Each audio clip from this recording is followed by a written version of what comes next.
Hello everyone, कैसे हैं आप सभी। उम्मीद आप सभी अच्छे होंगे, स्वस्थ होंगे। आपका एसएससी बैंक क्लास में स्वागत है। आज की इस वीडियो में हम अपनी एक पजल की सीरीज स्टार्ट करते हैं। पजल करेंगे, जितनी भी हो सकेंगे हम इस वीडियो में करेंगे, बाकी की नेक्स्ट वीडियो में। ओके, चलो स्टार्ट करते हैं। एक पजल है आपके सामने, उसको रीड कीजिए और स्टार्ट करते हैं। चलो दोनों आप भी स्टार्ट करो, मैं भी स्टार्ट करता हूँ, साथ करते हैं।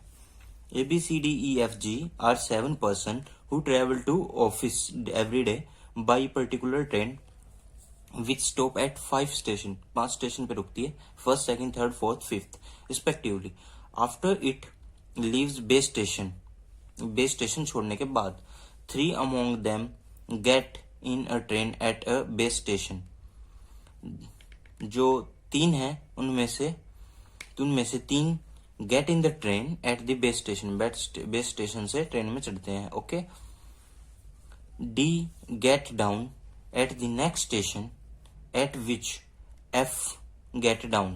तो डी है वो एफ से जस्ट बाद में डी उतरता है। एफ से जस्ट बाद में डी उतरता है, हमें ये पता चल गया है यहां से। B does not get down either with A और ई। बी है वो ना तो ए के साथ में उतरता है ना ई के साथ में। बी नाइदर विद ए और E. G alone get in station third. तो जी हमारा स्टेशन थर्ड पे उतरता है अलोन, मतलब इसके साथ और कोई नहीं है, इसके साथ और कोई नहीं है। And get down with after C on 1 station. G alone gets in at station third and get down with C after 1 station.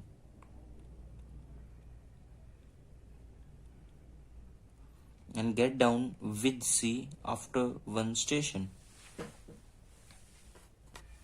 तो यहाँ पे जो हमें बताया गया है, ये बोला गया है कि जी हो वो थर्ड स्टेशन पे अकेले चढ़ता है, बोर्ड डाउन करता है, गेट डाउन करता है उस स्टेशन के अंदर थर्ड पे, and get down with C, और सी के साथ उतर जाता है। किसके साथ उतर जाता है?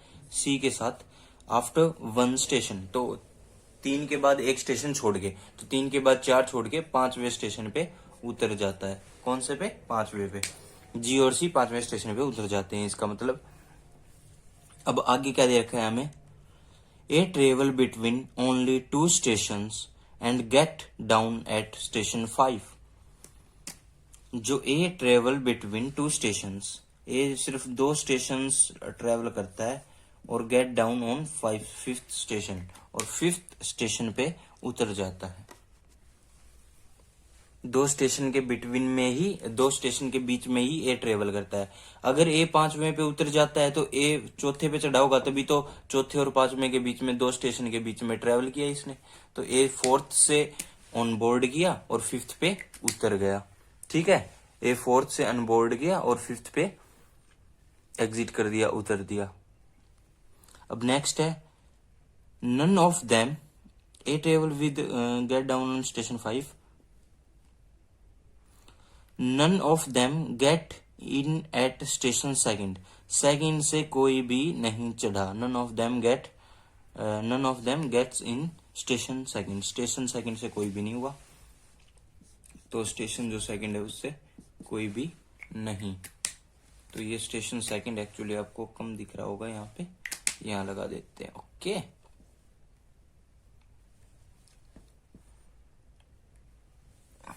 तो आगे देखते हैं हम।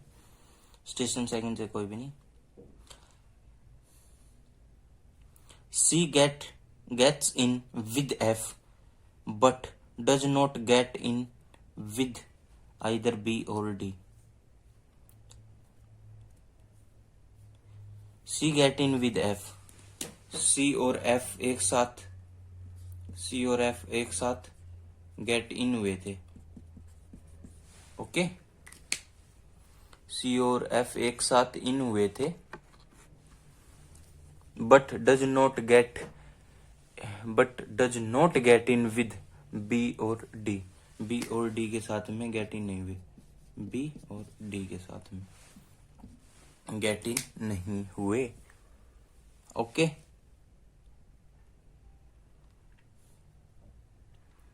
E get in with two other and get down alone after D. E get in हुए थे, E जो है E get in with two other, दो और थे get in के साथ में, पर उतरे अकेला थे. Get down आउट, ये अकेले आउट अकेले हुए थे. ठीक है, यहाँ पे आउट लिख दिया है हमने. तो ये गेट इन तो दो के साथ में हुए थे और गेट डाउन अकेले हुए थे डी के आफ्टर डी. तो डी से कहीं नीचे ई. तो हमने ये भी लिख लिया है डी के कहीं नीचे ई. ओके. अब आगे जो बोला गया है हमें, get down after D. B and D work in the same office and they get down together at station 3. B or D get down station 3. Down की बात, ठीक है. B और D get down in station 3. ये यहाँ पे हमने note कर लिया है अपना. B और D स्टेशन 3 में गेट डाउन हो गए. ओके, चलो अब next. None of them get down at station first. First पे कोई नहीं उतरा. फर्स्ट पे कोई नहीं उतरा. तो हमने ये जो सारी की सारी जो हमारी वो है नोट कर लिया. सारी हमें इंफॉर्मेशन नोट कर लिया है. अब हम क्वेश्चन को साइड में रख के इस इंफॉर्मेशन के शॉर्ट नोट जो हमने बनाए उसके बेस पे क्वेश्चन बनाते हैं. तो अभी ये सारी इंफॉर्मेशन हमारी आपके सामने है. चलो इसको डायग्राम में कन्वर्ट करते हैं. देखो, सबसे पहले तो हमें ये देखना है कि कितने बंदे थे. 7 पर्सन थे. तो हम 7 पर्सन के नाम लिख लेते हैं. A B C D E F G. Okay, A B C D E F G. अब ये तो पर्सन हो गए. ये इनका बोर्डिंग स्टेशन, सॉरी टाइम तो दे ही नहीं रखा स्टेशन. और ये लेफ्ट लिविंग स्टेशन, ये लिविंग स्टेशन. तो हमने ये ऐसे लिख लिया. ये BS से बोर्डिंग स्टेशन और लिविंग स्टेशन. अब हमें किस किस का क्या क्या पता है स्टार्टिंग में वो देखते हैं. हमें पता है जो B और D का है वो थर्ड डाउन स्टेशन है. ये लिखा हुआ B और D का. तो B का जो ये स्टेशन है, ये वाला स्टेशन कौन सा है? थर्ड. B का और D का भी थर्ड हो गया. अब उसके बाद में हम देखते हैं ये वाली लाइन हमारी यूज हो गई. अब हमें पता है जो C और F साथ में इन हुए हैं, पर B और D के साथ में C इन नहीं हुआ. अब उसके बाद में हमें जो पता है, A का जो ऑन बोर्डिंग स्टेशन था वो 4th था और जो लिविंग स्टेशन था वो 5th था. तो A का जो बोर्डिंग स्टेशन है वो 4th है और जो लिविंग स्टेशन है वो 5th है. ठीक है, 5th ये वाली लाइन भी हमारी यूज हो गई. और हमें क्या क्या पता है? और हमें ये पता है C और G का जो लिविंग स्टेशन था वो साथ में था 5th. तो C और G, C का भी लिविंग स्टेशन 5th और G का भी लिविंग स्टेशन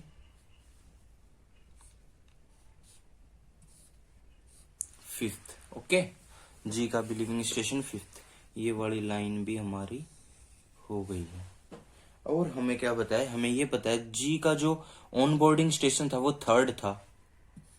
तो ये वाली थर्ड था, पर ये किसी के साथ में ऑन बोर्ड नहीं हुआ. इसका मतलब थर्ड और कहीं तो आ ही नहीं सकता. ठीक है, थर्ड में यहाँ पे कहीं भी थर्ड नहीं आ सकता. ओके, अब और हमें बाकी क्या क्या पता चला गया है वो देखते हैं. सेकंड स्टेशन पे कोई भी ऑन बोर्ड नहीं किया. सेकंड स्टेशन पे कोई भी ऑन बोर्ड नहीं किया तो थर्ड और सेकंड तो आ ही नहीं सकता. ठीक है, यहाँ पे क्या क्या नहीं आ सकता, यहां लिख लेते हैं. सेकंड नहीं आ सकता, थर्ड भी नहीं आ सकता. अभी यहाँ पे कहीं भी नहीं आ सकता. ओके, ई ने 2 बंदों के साथ में ऑन बोर्ड किया है। और ई आउट हुआ है डी के बाद में, तो ई डी के बाद में आउट हुआ है। ई क्या है, डी के बाद में आउट हुआ है। ठीक है, तो डी के बाद में आउट हुआ है, तो इससे कैसे पता लगाएंगे हम।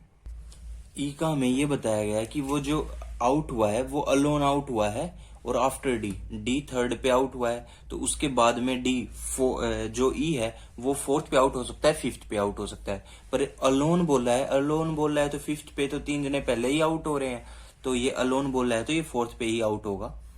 फोर्थ पे ही आउट होते ही ये फोर्थ आ गया। ठीक है, अलोन बोल रहा है तो एफ फोर्थ पे नहीं हो सकता, और एफ के बाद में डी हुआ है, डी थर्ड पे हुआ है, एफ के बाद में, एफ के बाद में। फर्स्ट में कोई ऑन बोर्ड हुआ ही नहीं, फर्स्ट में तो कोई फर्स्ट में तो कोई आउट हुआ ही नहीं। और सेकंड, फिर एफ जो है वो डी थर्ड पे हो रहा है, तो डी से पहले सिर्फ सेकंड ही बच गया, तो एफ सेकंड पे आउट होगा। ठीक है, अब यहां तक हो गया हमारा क्वेश्चन। अब हमें ऑन बोर्ड वाले रह गए, आउट वाले तो हमने सारे कर दिए हैं। अब यहाँ पे और कैसे पता चलेगा हमें, हमें ये पता है कि जो फर्स्ट पे तो कोई डाउन हुआ ही नहीं है, डाउन वाले तो सारे ही यूज हो गए हमारे। ठीक है, अब बाकी देखो, अब यहाँ पे हमें पता है कि एफ जो है वो सेकंड पे तो आउट हो गया। अगर आउट हो गया तो इन कौन से पे हो सकता है, या तो बेस वाले पे या फिर फर्स्ट पे। और एफ और सी का हमें पता है कि सेम होता है, एफ और सी इन हुए थे वो सेम हुए थे, सेम उस पे, तो सी भी या तो बेस पे या फर्स्ट स्टेशन पे, या तो बेस पे या फर्स्ट स्टेशन पे होगा। और हमें क्या क्या पता चल रहा है, हमें ये भी पता चल रहा है जो बी है ना वो लेफ्ट हुआ है थर्ड स्टेशन पे, तो फर्स्ट बेस फर्स्ट सेकंड पे ही इन हुआ होगा, और सेकंड पे इन हो नहीं सकता सेकंड और थर्ड पे, तो या तो बेस पे हुआ होगा या फर्स्ट पे। अब हमें पता है सी और बी साथ में ही नहीं हुए, इसका मतलब अगर सी बेस में हुआ है तो ये फर्स्ट पे हुआ है, अगर सी फर्स्ट पे हुआ है तो ये बेस में हुआ है। ठीक है, सी फर्स्ट पे हुआ है तो ये बेस में हुआ है। हमें एक चीज और पता है, डी का भी सेम ही है, डी लेफ्ट हुआ है थर्ड पे, तो सेकंड तो आ नहीं सकता, फर्स्ट और बेस, अगर सी और डी साथ में हो नहीं सकते तो सी बेस में तो फर्स्ट डी, अगर सी फर्स्ट पे तो बेस में डी। ओके, एक चीज और पता है हमें, वो क्या है, वो ये है जो ई है वो 2 बंदों के साथ में इन हुआ है, जो हमारा ई है वो 2 बंदों के साथ में इन हुआ है, तो 2 बंदों के साथ में अगर इन होगा और ई लेफ्ट भी फोर्थ पे हो गया, थर्ड यहाँ पे आ नहीं सकता, सेकंड यहाँ पे आ नहीं सकता, तो ई के लिए बेस और इनिशियल, मतलब बेस और फर्स्ट 2 ही स्टेशन बच सकते हैं जहां पे वो इन हुआ हो। तो ये हमारा डायग्राम हमारा पूरा बन गया है। ए बेस मतलब जो फोर्थ स्टेशन था उस पे ऑन बोर्ड हुआ, लेफ्ट हो गया फिफ्थ पे। बी फर्स्ट या फिर बेस या फर्स्ट स्टेशन पे ऑन बोर्ड हुआ, थर्ड पे लेफ्ट हो गया। सी या तो बेस पे या फर्स्ट पे, सी और बी क्या है, आइदर और है, अगर ये यहाँ होगा तो ये यहाँ होगा, अगर ये यहाँ होगा तो ये यहाँ होगा। ठीक है, अब ये फोर्थ पे, बाकी का हमारा डायग्राम बिल्कुल सही है। तो ये ऐसे बना है, देखो। अब ये अच्छा क्वेश्चन था, बहुत ही अच्छा क्वेश्चन था, क्योंकि इन्होंने जो पजल टाइप में दे रखा था, स्टेटमेंट बहुत पजलिंग थी कि हमें कहां से ऑन बोर्ड करवाना है, कहां से लेफ्ट करवाना है, और यहाँ पे भी कोई कंफर्म चीज नहीं दे रखी कि कौन कहां से पक्का ही हुआ था। तो हमारे आइदर और के केस बन गए, अगर सी बी से बेस से हुआ तो बी इनिशियल से हो जाएगा। ओके, तो ऐसे ही डी में, तो हमारा ये डायग्राम बिल्कुल सही बन गया है और ये पूरा बन गया है। ओके, चलो ये वाला क्वेश्चन हो गया। अभी नेक्स्ट की तरफ करते हैं, नेक्स्ट क्वेश्चन करते हैं। नहीं तो फिर ऐसा करते हैं, नेक्स्ट जो क्वेश्चन हम नेक्स्ट वीडियो में करते हैं, आज की इस वीडियो में इतना ही रखते हैं। एक हमने पजल सोल्व कर ली, तो फिर मिलते हैं नेक्स्ट वीडियो में। जय हिंद, जय भारत।